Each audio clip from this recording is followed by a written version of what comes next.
একই গাছে একমুখী, দুইমুখী, তিনমুখী, চারমুখী এবং পঞ্চমুখী জবার আবির্ভাব। স্বয়ং ঈশ্বর দেখালেন তার উপস্থিতি।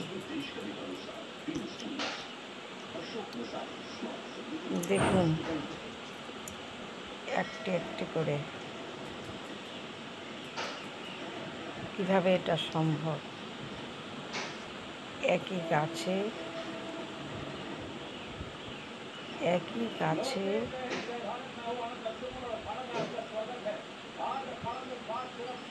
দুইমুখী, তিনমুখী, পঞ্চমুখী,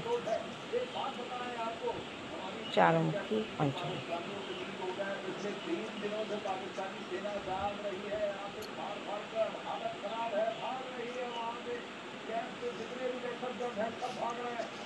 और इसी पर आज फोकस करें, इसी पर बात करें कि भारत कैसे करारा जवाब देने वाला है, डूबेगा, हरेगा और फिर ठोकेगा।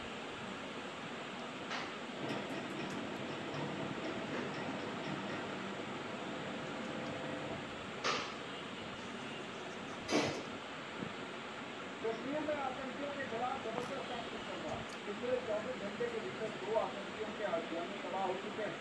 ब्रिज भी आ रहा है आतंक তোর কত রং দেখবো